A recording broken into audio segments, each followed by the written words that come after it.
Our story begins in the heart of wintertime in the English countryside, with a carriage carrying a young girl who's going to live with her uncle. Having grown up in the Bahamas, she's not too impressed with the view out the window.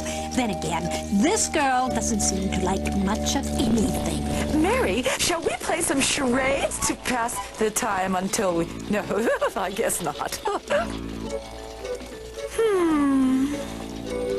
Well, okay. Perhaps you should know a little bit about where you're going to live. What do you know about your Uncle Crayfish? I know he lives where it's freezing, and I bet there's no place to shop.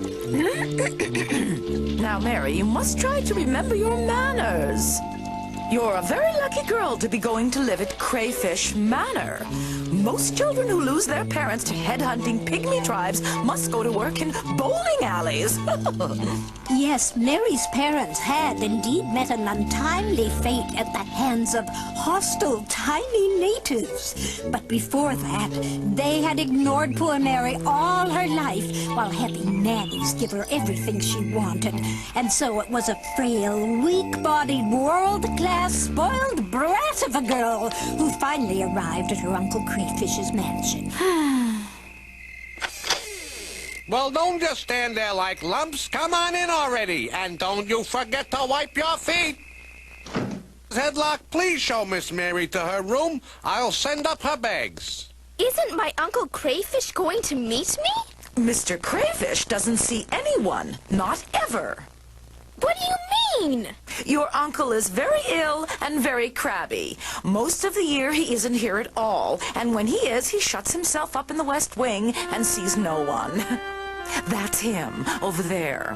Only Butler Bob is allowed to see him, and that's because he's from New Jersey and understands that kind of attitude. He's been that way ever since his lovely wife passed away in this very house 10 years ago. And that's all you need to know about it. Now have your tea and go to bed. And remember, all the other rooms in the house are locked and off limits to you. How dare she? I hate animals. I won't have them.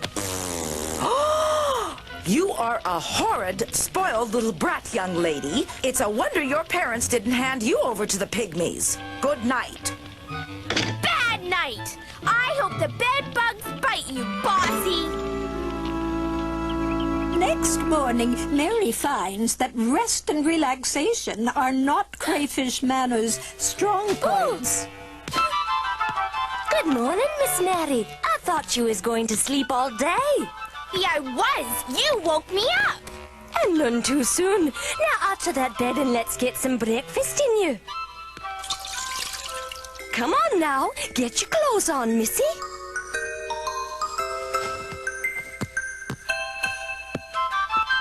Now what's that you're doing there? I'm waiting for you to come and dress me. Oh, my. Do you mean to tell me you don't even know how to dress yourself, Miss Mary? Of course I don't. At home, my maid always dresses me, and she doesn't talk back. Well, here you're going to have to do it yourself. Heaven knows I've enough to do around here already. Imagine a girl your age acting so helpless. It makes you look soft in the head, it does. Mary couldn't believe a lowly servant was talking to her like this. At home in the island, she would have given her maid a good slap. But this Martha had arms like Mike Tyson, and Mary decided maybe she would let her get away with it, just this once. What's wrong, Miss Mary? Why aren't you eating your porridge? Is that what this stuff is called? Well, I'm not gonna eat it. I never eat breakfast. Besides, this stuff looks like motor oil. Bring me a bowl of chocolate frosted sugar bombs. Oh, no, those sugary cereals are why you have such a pencil neck. What you need is this good hot porridge in you. Though I see now what you mean about motor oil. Go play outside now. That'll give you some appetite. But it's freezing out there. But given the choice between going outside and eating English cuisine... Miss Mary! Don't forget now, you can play anywhere on the grounds you like, but But you mustn't go near the last garden, the one that's all locked up. All locked up? Why lock up a garden? Mary was wondering, when suddenly... Huh? Hello. You must be the new spoiled the new kid. That's right. Who are you? I'm the gardener, of course. Who do you think I was, Edward Scissorhands or something? Gardener? Then you can tell me about the mysterious garden that's all locked up. Not me. Don't know anything about it. You're a shrubhead. Don't go poking your nose around where it's not wanted there, little missy. So much fuss over a garden, Mary wondered. And where was the bottom half of that garden anyway? As the days passed, Mary spent more and more time outside. When it was either that or play go fish with crabby old Mrs. Headlock. But as Martha had predicted, the healthy country air began to have an effect on her. That was some good stuff, Martha. Thank Heavens, you. Miss Mary, you actually ate all of that. I knew the outdoors would help, but I never thought you'd be hungry enough to eat cream of liver soup. I think I will go bug that crabby gardener. Bye-bye. Now, Mary, remember, I know. Don't go near the last flower garden. I'll remember.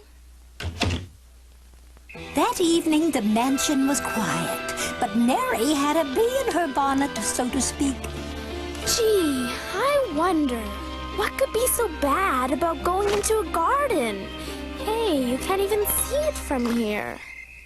it's very late. You should be going to bed now, Miss Mary.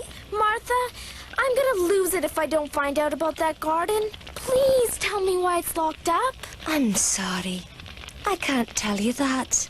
I made a super secret voodoo blood oath not to.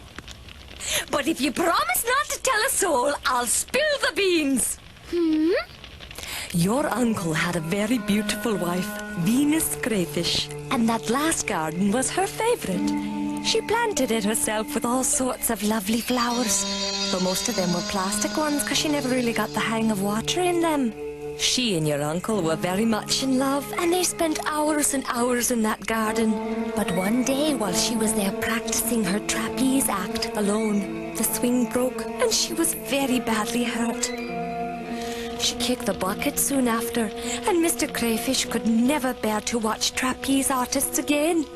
He also began to hate the garden because it reminded him of her. That's why no one ever speaks of it, and why your uncle is such a miserable old crab.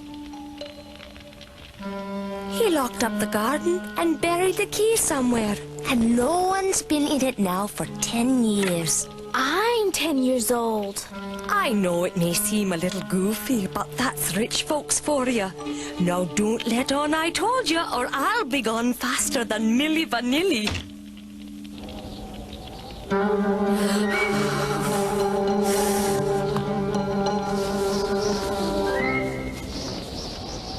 The garden's been neglected for 10 years, just like me.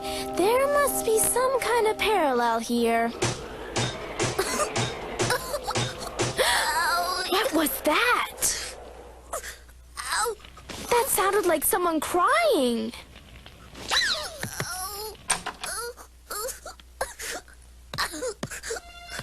Down there.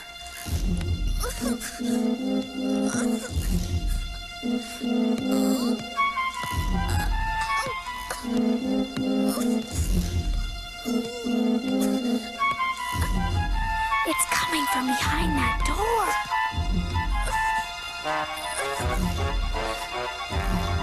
Who could be in here?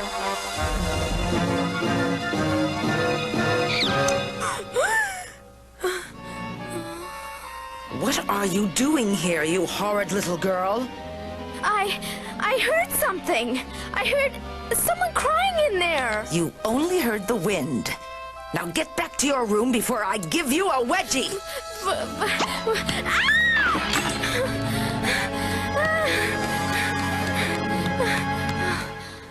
The next day brought the first hint of spring to the air, and Mary was even happier to be outside, away from Mrs. Headlock.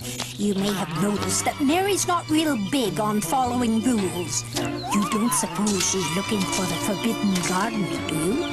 You're looking much better, Miss Mary. Thanks, Shrubhead. Those trees! I've never noticed those before. Huh? It's a dead end. There's no way to get over to them. Looks like somebody's found a worm. Hello there, birds. I bet you know where the secret garden is. What? That's no worm, unless it's wearing a wristwatch. Wow, it's a key, a really old one, too. What's it doing out here? Could this be the key to the garden?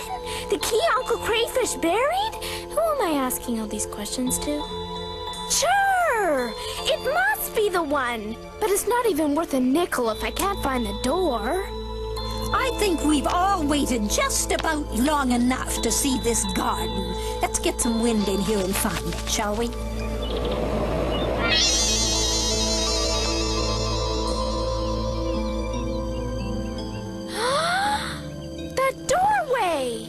Well, what do you know? Mary rushed to the door and pulled away the vines, revealing a cute little silhouette of George Washington. Just kidding. It was a lock into which the key fit perfectly. Mary closed the door behind her to cover her tracks and looked around in awe at the magnificent silent garden. You can put off your weeding for a little while, but 10 years? That's trouble.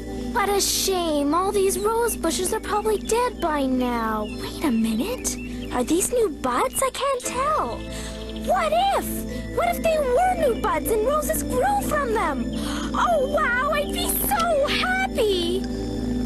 Somehow I'll bring flowers back to this place. Here in my secret garden. Martha, how would I go about getting some things from the store? What kinds of things, dear? Oh, some gum and a brush and a shovel. A shovel? What on earth would you be needing a shovel for, Miss Mary? Well, I was thinking I might do a little gardening, actually. That's a wonderful idea. My brother Deacon can get you everything you need, wholesale. You've been saving your allowance. I've got the cash. Please don't say anything about his flute playing, okay?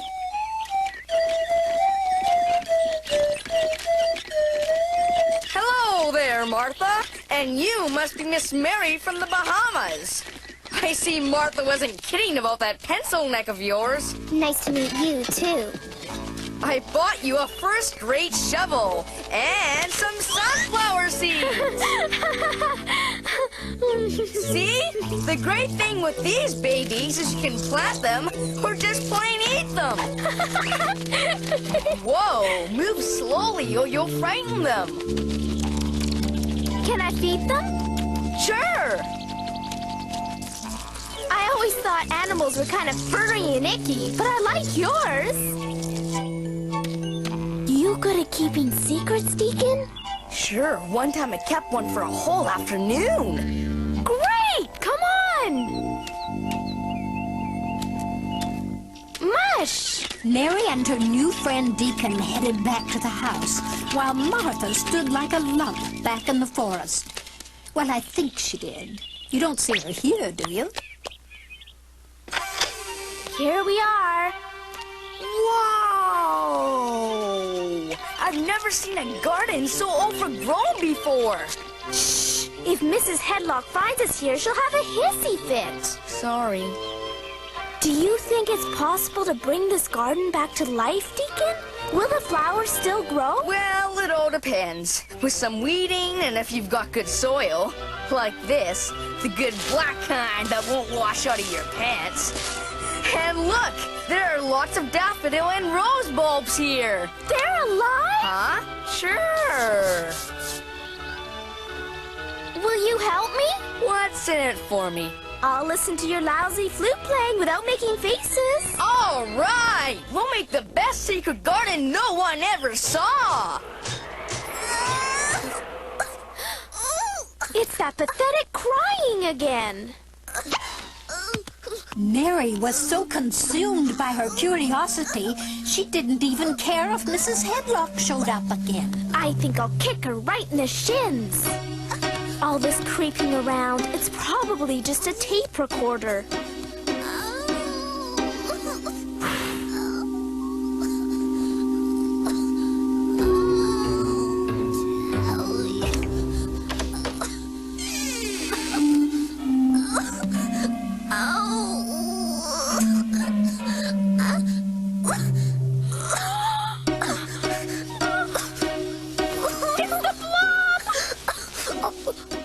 What?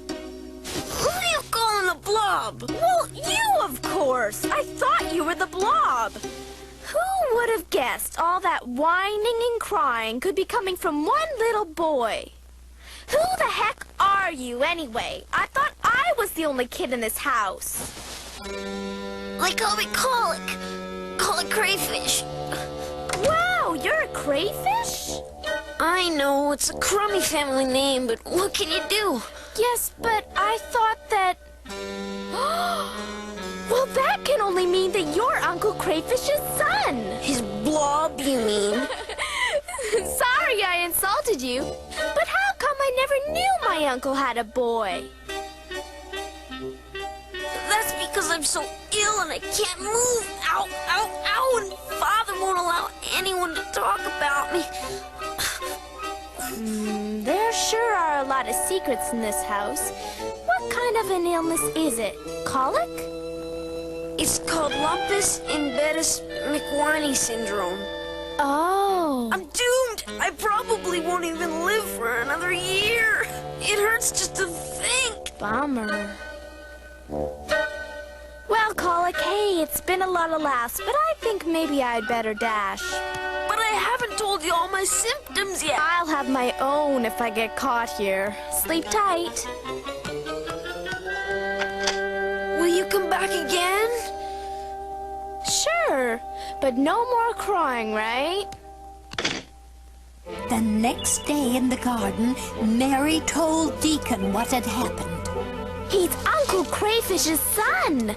Says he can't walk. So all those old stories are really true? You mean to tell me you already knew about him?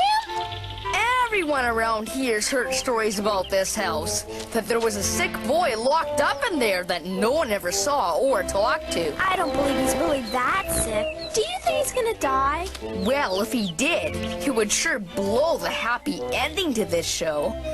I wonder if we could bring Colic into this garden. Maybe it would make him better. That's a great idea! Well, it worked for you, so it might work for Colic. He'll forget about being sick. We just have to figure out a way to get him down here. Yeah, I guess we can't ask Mrs. Headlock to carry him. But why can't we use your squeaky old wagon to sneak Colic out of the house? That idea is so crazy, it just might work. Let's do it then! Let's have a dirt fight to celebrate. The coast is clear. Are you sure that's the room? I don't hear any crying. Nope, nothing. Maybe he's just taking a break. Colic, it's me, Mary. Uh-oh. What's the matter, Mary? I'm over here. I'm really glad you came back, Mary. I was afraid I might never see you again. And I'm glad you haven't croaked. Yeah, then I never would have met you. Who are you? This is my friend Deacon, Martha's brother. Hi, Colic. Huh? Hold still, and you'll probably live. So these are puppy dogs. Right, those are dogs. You really don't get out much, do you, Colic? Want to come outside? You mean outdoors? The fresh air would be good for you. Look what it's done for Mary. Why, it's fastened up her pencil neck. I don't know, guys. I've never been outdoors my whole life. It's bad for me. I just know it. I'm real sick, you know. You keep talking about how sick you are, and you're making it come true, Colic. Look. Guess what this key goes to? Dad's new Mercedes? No. This is the key to a secret garden that's been hidden for 10 years.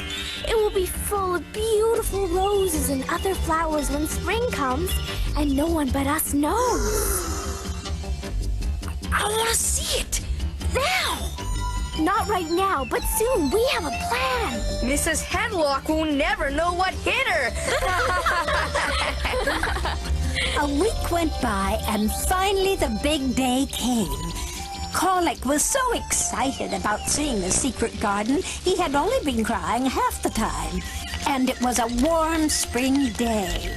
Although they're still wearing coats, I guess it's a fashion thing. We're all set to go, Colic. Mrs. Headlock's out like a light. Here goes nothing. Come on. Oh, boy. Out the door they went, and young Colic was immediately struck by the majesty and grace of nature. That cloud looks like a jelly bean, and that one's a cockroach. I can smell someone barbecuing. Here, Colic. I'll let you turn the key. Thanks. Oh, I feel all tingly inside. You sure there's no alarm on this thing? I disconnected the bee's nest. Okay. There. What's that smell? Is that what roses smell like? It's not garlic. Go on in, Colic. Seeing the magnificent garden and all the roses, Colic was speechless. But that didn't last very long. I can't believe how much work you two have done. I can't believe how beautiful this is. I can't believe how good I'm feeling inside. See? Even the puppies are happy. What are those things? Those are the guard bees I was talking about. So many friends here in the garden, and everything is so alive. It makes me want to be alive too.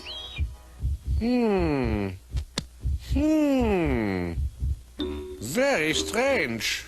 Is he much worse, Doctor? Well, there's a definite change in his condition. Oh, it sounds terrible. Terrible? His condition has improved 100%. But how is that possible? His color is better. His breathing is better. It doesn't make any sense at all. How is his appetite? Well, now that you mention it, we've been serving his porridge in gallon drums. Sheesh! Kids, go figure. I'm getting out of this racket.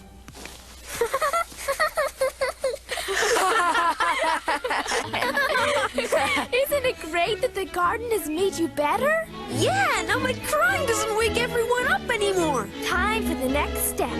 Time for you to try and walk now, Colic. But how? I can't even stand up because of the lump in my back. Why are you so sure you have a lump? Just because your father has one? Come on, let's take a look. Grab that side, Deacon. I'm cold. Oh, stop. Feel anything? Wow. There's nothing there. Colic, your back is perfectly fine. It is? Come on, try to stand up. Okay. Yes, that's it. You're doing it, Colic. One foot after the other. I can't believe I'm really doing this. I'm walking on my own 2 feet. Don't get cocky, kiddo. May not seem like much, but remember, just this morning his feet were only good for propping up his TV tray. Later that day, Mr. Crayfish himself returned from another day of scowling at his employees when he heard a most unfamiliar sound. Agent! We'll have a gardening TV show! And we'll have College handle all the heavy work. Look at him go! Hard to believe he was so helpless just... Huh? What's the meaning of this? Who are you, whippersnappers? Father, it's me! Whoever heard of vandals doing the gardening? Why aren't you three out sticking gum on people's chairs or making crank phone calls? Wait a minute. Did you call me father? That's right, I'm Colic, sir. But how can this be true? Oh, it is you, Colic, my son. It's really you. Don't, Dad. You'll wreck the knees of your pants. You sound like my mother. But how can this be? You were such a sick boy. It was all in my mind. That's my boy. Which doctor finally figured it out? Bet it was that guy Freud, eh? No, Dad. The doctors were all out to lunch. It was the garden. The garden? That's right. And my friend Mary, who got me to quit crying. And Deacon and his 2 puppy dogs. They brought me to the garden, and I realized I wasn't dying at all. We both thank you. We just got them all dirty. This beautiful garden was the cure. Here's the key in case you decide to bury it again, Uncle. But this garden's done us a lot of good, and we think you should leave it open from now on. You're right. It will stay open. It's been a long time for this garden. I remember what a happy place it used to be. I know. We'll open it to children everywhere, and we'll charge them money. Yeah, $1 a minute. And when they run out of money, we'll throw them out. Oh. Well, crabby attitudes die hard, but Mary got her way, and the secret garden became a place for children to run and play and listen to the flute music. Ugh.